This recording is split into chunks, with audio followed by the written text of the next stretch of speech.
Hi guys, today we are joined by one of the India's biggest defense analyst, somebody who knows the nerve of India's national security and foreign policy.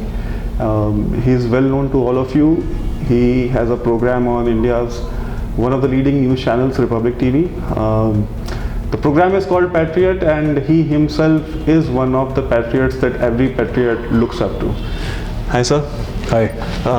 Sir, recently there is much talk about Kartarpur corridor and Sidhu साहब गए थे और सिद्धू साहब ने वहाँ पे कहा कि इमरान खान उनके दोस्त हैं और उन्होंने बहुत बड़ा दिल दिखाया है और जब से आए हैं उनका जो गाना शुरू हुआ है अभी तक वो गाना ख़त्म नहीं हुआ है। सर, इसमें एक विरोधाभास जो मुझे दिखा कि उन्होंने कहा कि जब वो उनके स्वेरिंग इन सेरेमनी में गए थे तो उन्होंने उस सिद्धू साहब ने जनरल बाजवा को गले लगाया।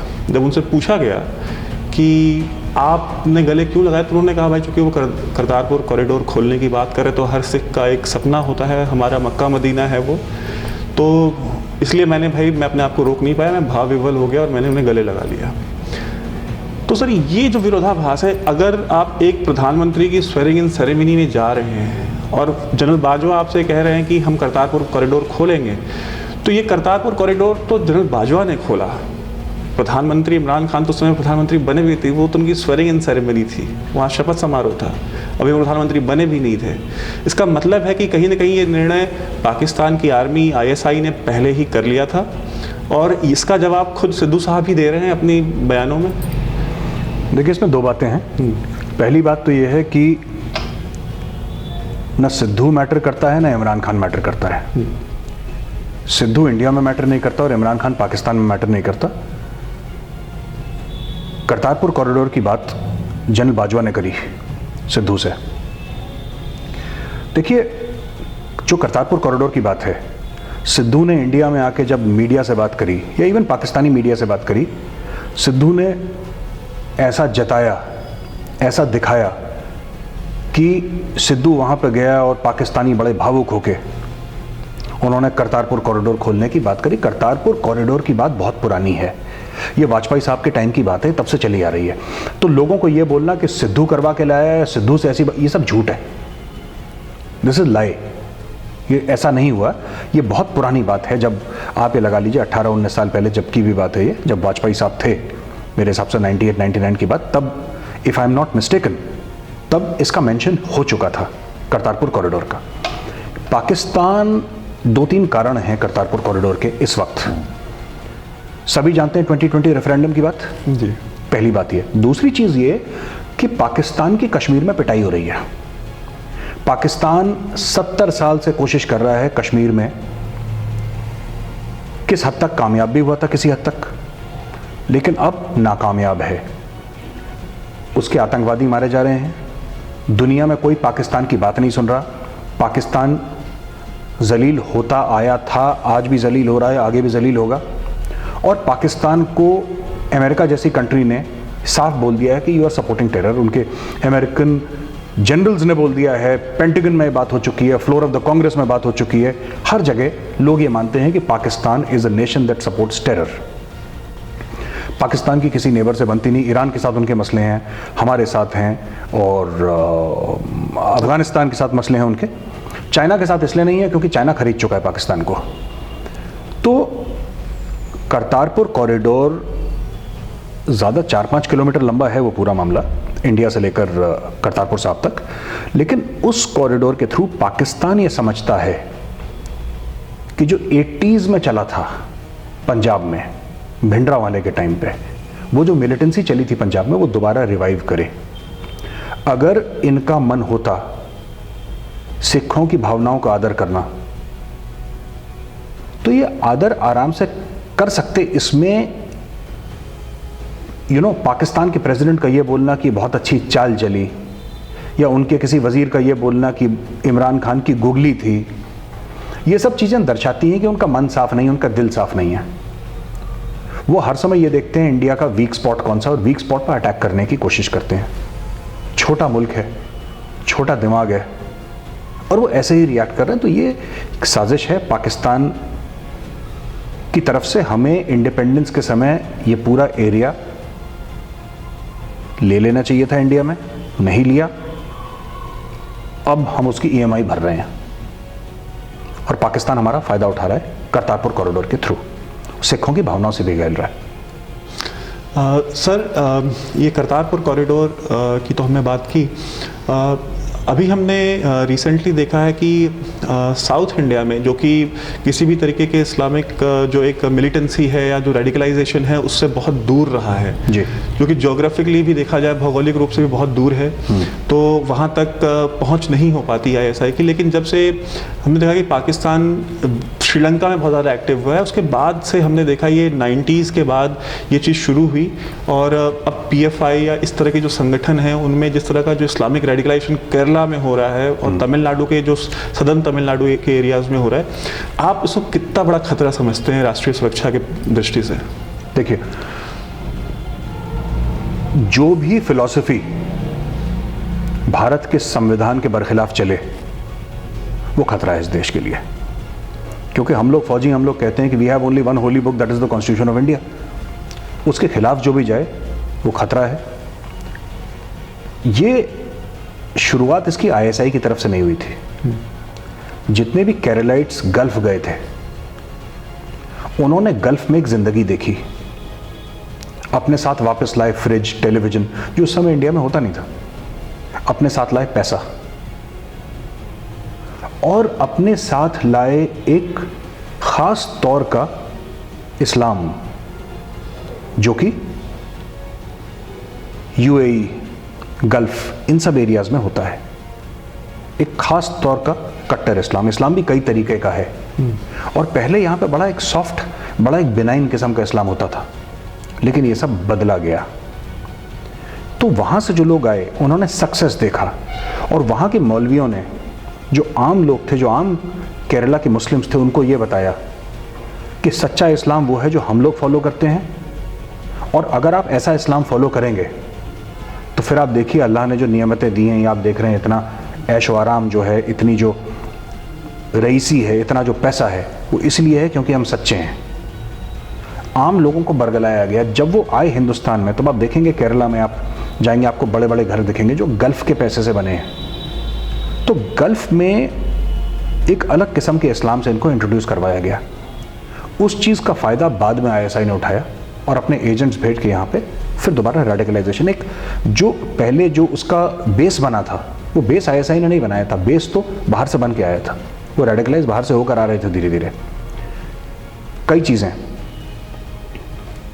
दुकानों के नाम, आप केरला में जाएंगे, दुकानों के नाम, गाड़ियों के पीछे जो लिखा गया है, लोकल केरलाइट्स जो गल्फ रिटर्न हैं वो किस तरीके से ड्रेस करते हैं, विमेन कैसे ड्रेस करती है, ये पिछले 20-25 साल से मैं जो स्पेसिफिक्स हैं उसमें नहीं जाना चाहूँगा इस वक्त, लेकिन उसमें ज़मीन आसमान का फ़र्क आया है। देखिए, केरला का हिंदू और केरला का मुस्लिम एक जैसे कपड़े पहनता है। हो सकता है कोई मंदिर का पुजारी हो, उसकी ड्रेस थोड़ी सी अलग हो, जो किस काम का हो उसकी ड्रेस अलग हो, लेकिन अभी जो वेशभूषा है उनकी, उस वेशभूषा में ज़मीन आसमान का फ़र्क आ गया है। एक अरबाइजेशन ऑफ केरला सोसाइटी हुई है। या आप सदर्न तमिलनाडु की आपने बात करी, तो वो फैक्टर्स आए हैं जिसकी वजह से, जिसका फ़ायदा आईएसआई उठा रही है। Definitely it is a threat to national security अगर इसको कंटेन नहीं किया गया। कंटेन कैसे करेंगे? Containing it is again a war of narratives. आपको लोगों से बात करनी पड़ेगी, क्योंकि देखिए, लोग अच्छे हैं, बुरे हैं, लोग तो हमारे हैं, और वो लोग बुरे नहीं हैं, उनको एक स्टोरी सुनाई गई है। They are common people, they are like you and me. जितने बुरे आप हैं, जितना बुरा मैं हूँ, जितने बुरे वो हैं, तो उनको एक स्टोरी सुनाई गई है। आपको भी अपनी कहानी उनके सामने रखनी है और आपको डीरेडिकल, ये 5th जनरेशन वॉरफेयर है जो पाकिस्तान खेल रहा है आपके साथ, और आपको भी उसी ज़ुबान में आपको जवाब देना है जिस ज़बान में सवाल आपसे पूछा गया है।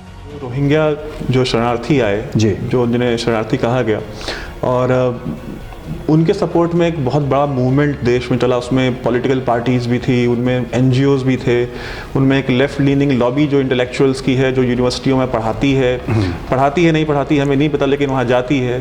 तो ये आपको क्या लगता है कि इनके फेवर में जो सपोर्ट, एक जो आपका एक जो डेमोक्रेटिक सेटअप है, जो पॉलिटिकल पार्टीज के थ्रू आ रहा है, आप इसे किस तरह से देखते हैं? क्या मतलब इससे बड़ा कॉम्प्रोमाइज़ नेशनल सिक्योरिटी के साथ आप क्या कर सकते हैं? जो ऑलरेडी, मैं ये नहीं कह रहा हूँ कि जो वहाँ से आ रहे हैं वो सारे कोई टेररिस्ट हैं, लेकिन उनमें कितने टेररिस्ट हैं ये असरटेन क्या ये पॉलिटिकल पार्टीज कर पा रही हैं? देखिए, ये इशू जितना कॉम्प्लेक्स है उतना सिंपल भी है।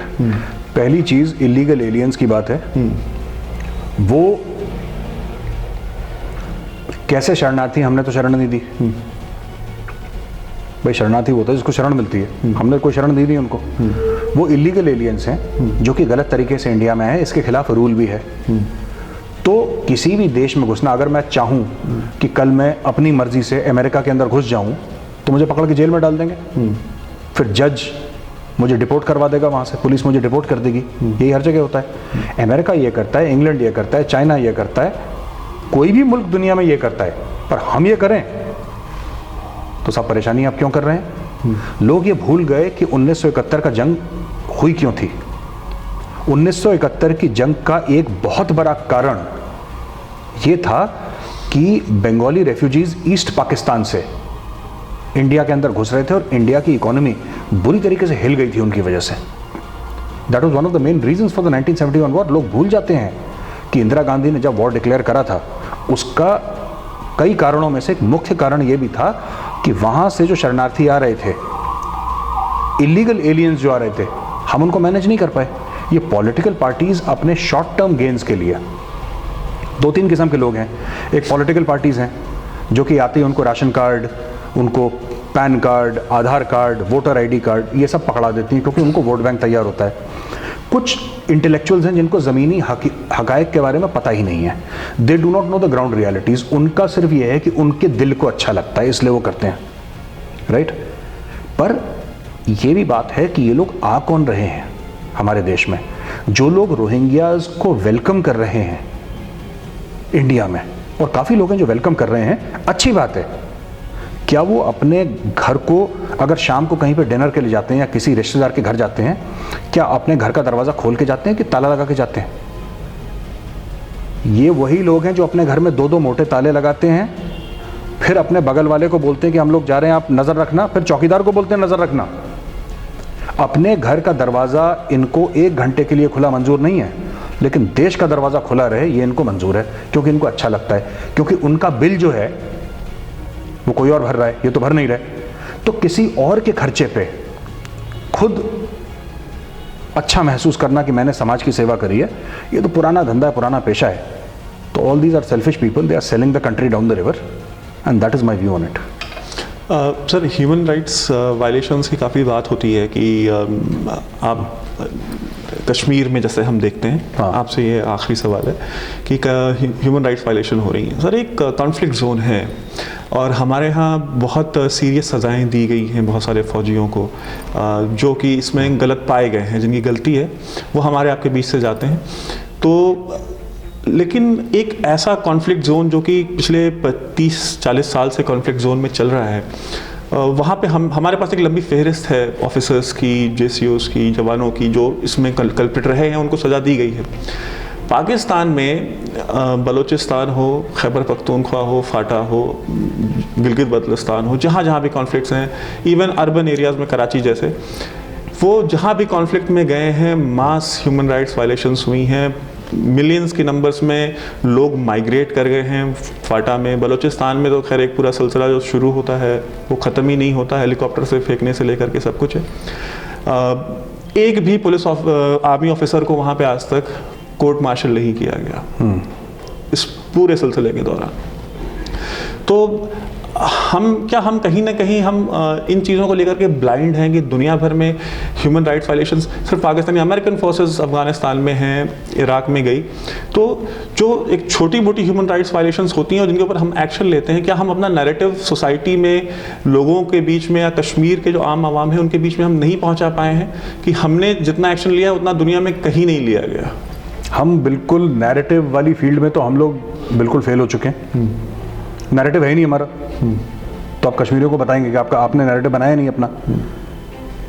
देखिए, जितना रिस्ट्रेंट इंडियन आर्मी एक्सरसाइज करती है जितना हाथ खींच के इंडियन आर्मी काम करती है और कोई आर्मी इतना काम नहीं करती, चाहे अमेरिकन आर्मी हो, चाइनीज़ आर्मी हो, कोई भी आर्मी हो दुनिया में, आप कंपेयर कर लीजिए किसी भी आर्मी में। इंडियन आर्मी ने ह्यूमन राइट्स को डिफेंड करते खुद कैजुअलिटीज़ ली हैं, खुद हमारे अफसर, हमारे जेसीओ, हमारे जवान मारे गए हैं कि कोई मासूम न मारा जाए। तो ये बात आपकी बिल्कुल ठीक है कि जितना इंडियन आर्मी करती है, मुझे नहीं लगता कोई दुनिया में कोई और आर्मी है इतनी। और जहाँ तक पाकिस्तान का सवाल है, आपने फाटा का नाम लिया, नॉर्थ वजीरिस्तान का नाम लिया, खैबर पख्तूनख्वा ले लीजिए, और आप सिंध भी ले लीजिए, आप बाल्टिस्तान ले लीजिए, जिनको वो लोग आज़ाद कश्मीर बोलते हैं, हम लोग पीओके बोलते हैं, वो ले लीजिए, आप कोई भी ले लीजिए। देखिए, पाकिस्तान से कोई उम्मीद भी नहीं करता कि ये सब करे। जब वो बड़ा अनफॉर्चुनेट केस हुआ था, तकरीबन 130 मासूम बच्चे मारे गए थे एपीएस पेशावर में, तो पाकिस्तान का रिएक्शन क्या था? पाकिस्तान को इन्वेस्टिगेट करना चाहिए था और उन लोगों को सज़ा देनी चाहिए थी जो कहते हैं टीटीपी वाले थे, इसमें तहरीक तालिबान पाकिस्तान वाले इसमें इन्वॉल्व थे, उनको सज़ा देनी चाहिए थी कायदे से। पाकिस्तान ने क्या करा कि 24 घंटे के अंदर F-16 फाइटर प्लेन उड़े, क्योंकि देश में हाहाकार मच गया, मासूम बच्चों को कैसे मार दिया, लोग वहाँ पे आग बबूला हो गए। लोगों को ठंडा करने के लिए उन्होंने क्या करा कि F-16 से नॉर्थ वजीरिस्तान के गांव उड़ा दिया। जो लोग ट्रायल पे थे जेलों के अंदर, आपने उन लोगों को निकाला और chief of the army staff general Raheel Sharif ने खुद उनके डेथ वारंट साइन करे। कौन से मुल्क में ऐसा होता है कि जहां पे आर्मी चीफ लोगों को डेथ सेंटेंस देता है? मैंने तो नहीं सुना। ये बनाना रिपब्लिक टाइप का कोई लैटिन अमेरिका में जो 70s में होता था, ये उस टाइप की स्टोरी बता रहे हैं ये लोग तो पाकिस्तानीज, जहां पे आर्मी चीफ बोलता है कि okay 10 people are sentence to death, तो अगले सुबह उनको सूर्योदय से पहले 10 लोगों को फांसी पे चढ़ा दिया। कितने 100 लोगों को फांसी पे चढ़ा दिया गया without trial, without any proof. लेकिन जब हम लोग बोलते हैं कि 26/11 का आतंकी हमला पाकिस्तान के कोर्ट्स में चलता है कि आप इनको सज़ा दीजिए, पाकिस्तान कहता है प्रूफ नहीं है। मतलब जब हमारे बच्चे मारे जाएं, हमारे भाई, हमारे घर वाले मारे जाएं, तो पाकिस्तान को प्रूफ चाहिए। लेकिन जब उनके घर में आतंकवादी हमला होता है तो 24 घंटे के अंदर पाकिस्तान डिसाइड कर लेता है कि कौन गिल्टी है। ठीक बात है, आप में इतना दम है, पर आप गिल्टी को पनिश करिए। ऐसा नहीं कि एपीएस पेशावर पे अटैक हो गया है और आपने क्या करा, आपने नॉर्थ वजीरिस्तान के गांव, वो बेचारा कोई भेड़ चरा रहा है, कोई बकरी चरा रहा है, कोई कुछ कर रहा है, और आपने वहां पे बमबारी करना शुरू कर दी, आपने मासूम लोगों को मारना शुरू कर दिया। ये कौन सी इंसानियत है? तो Pakistan is a basket case. I mean Pakistan से कोई उम्मीद रखना बेकार है। सर, एक आखिरी सवाल आपसे जी। हम देखते हैं सर कि सिंसियांग में, चाइना में, उनके यहाँ पे एक मिलिटेंसी की प्रॉब्लम थी। मिलिटेंसी भी नहीं थी, वो रेडिकलाइजेशन था जी। उसको कंटेन करने के लिए उन्होंने, हमने हाल ही में देखा, बीबीसी ने भी उसके ऊपर रिपोर्ट करी, CNN ने भी उसके ऊपर रिपोर्ट किया कि उन्होंने मास सेंटर्स बनाए हुए हैं वहाँ पे लाखों की संख्या में जो है, जो सिंकियांग के जो मुस्लिम्स हैं उनको जो है उनको ब्रेन वॉश किया जा रहा है लिटरली, बिकॉज वो डीरेडिकलाइजेशन नहीं है, वो एक ब्रेन वॉशिंग कैंप है जो उन्होंने लगाया हुआ है। और 10 लाख से ऊपर कहते हैं कि वहाँ पे लोग हैं, और वहाँ पे किसी मीडिया को जाने की इजाज़त नहीं है, कुछ भी नहीं है।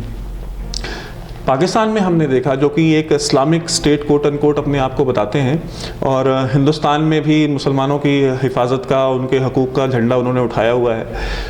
वहाँ पे हमने देखा कि खादिम हुसैन रिजवी जो है कि वो एक जो बरेलवी मिलिटेंसी जो वहाँ पे शुरू हो रही थी, उसके एक बहुत लीडिंग लीडर थे। उन्होंने वहाँ पे ख़त्म नबूवत के ऊपर कुछ प्रोटेस्ट किए, और अभी हाल ही में आसिया बीवी को जब वहाँ की सुप्रीम कोर्ट ने कहा कि इनको बाइज़्ज़त बरी करा जाए, तो वो और उनके साथी जो थे, उन्होंने सुप्रीम कोर्ट जज साकिब निसार को वाजिबुल कत्ल करार दे दिया। आर्मी चीफ के खिलाफ बगावत करने के लिए पाकिस्तान आर्मी में अपील कर दी, और उसके बाद लोग सड़कों पे निकले। और हमने देखा कि अभी पिछले 1 हफ्ते पहले वहाँ पे एक पूरा क्रैकडाउन हुआ और उन सबको उठा के जेलों में बंद कर दिया गया। उनमें एक 90 साल का बुढ़ा भी था जो कि मर गया, जिन्होंने वाजिबुल कत्ल होने का और आर्मी चीफ के खिलाफ बगावत करने का फरमान दिया था। हम ये देख, तो ये जो लोग इंडिया में, कश्मीर में हम देखते हैं कि आर्मी के ऊपर पत्थर मारते हैं, मतलब अनआर्म्ड पुलिस वालों को मारते हैं, जान से मार देते हैं, इतना सब कुछ करते हैं, और उनके खिलाफ जब आर्मी एक्शन लेती है या पुलिस एक्शन लेती है तो इंडिया में ह्यूमन राइट्स एक्टिविस्ट खड़े हो जाते हैं कि आप ये गलत कर रहे हैं। मतलब इस तरह के लोगों के खिलाफ दुनिया में कहाँ एक्शंस नहीं होते, मैं आपसे वो जानना चाहूँगा। हर जगह एक्शन होते हैं। आप, अमेरिका को कहा जाता है world's greatest democracy, world's greatest democracy जो अमेरिका को कहा जाता है, इवन इन अमेरिका, अगर एक पुलिस वाला आपसे थ्रेटन फील करे, आप अनार्म्ड हो या आर्म्ड हो, अगर आपसे थ्रेटन फील करे, और ऐसे दसियों केस हो चुके हैं अमेरिका में जहां पुलिस वाला गोली मार के आदमी को जान से मार देता है, एंड ऑफ स्टोरी। तो ऐसा कहीं भी नहीं होता। और ये मैं कह रहा हूँ, जो मैं हार्डलाइन की बात करता हूँ ना, ये जो पत्थर फेंकना हमारे फौजियों के ऊपर, ये 90s में नहीं होता था, ये रिसेंट फिनोमेना है। ये पॉलिसी पैरालिसिस है सेंट्रल गवर्नमेंट का और स्टेट गवर्नमेंट्स का, एक पॉलिसी पैरालिसिस है। आपने फौज को इतना ज़्यादा एक्सपोज कर दिया, आपने इतना ज़्यादा सब कुछ वहाँ पे कर दिया विदाउट अ प्लान कि आप करना क्या चाहते हैं। देखिए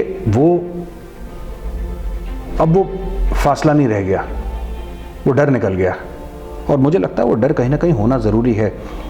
पाकिस्तान में जैसे आपने बोला ख़त्म नबूवत के ऊपर जो उन्होंने जो आसिया बीवी के खिलाफ सुप्रीम कोर्ट ने बोला कि ये बाज़ियत उनको बरी करा जाए, फिर उन्होंने वाजिबुल कत्ल, और ये भी कहा था कि आर्मी चीफ कादियानी हैं और अहमदी हैं, उनको मारा जाए।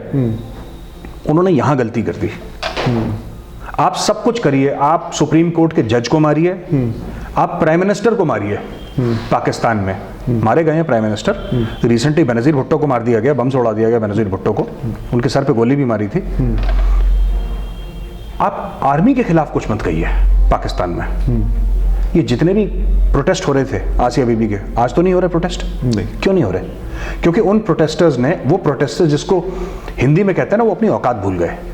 आप पाकिस्तान में सब कुछ कर सकते हैं, पाकिस्तानी फौज के खिलाफ अगर आपने आवाज उठाई तो आपको रौंद दिया जाएगा, आपको कुचल दिया जाएगा, आपको जान से मार दिया, जैसे 90 साल के बुढ़े को मार दिया।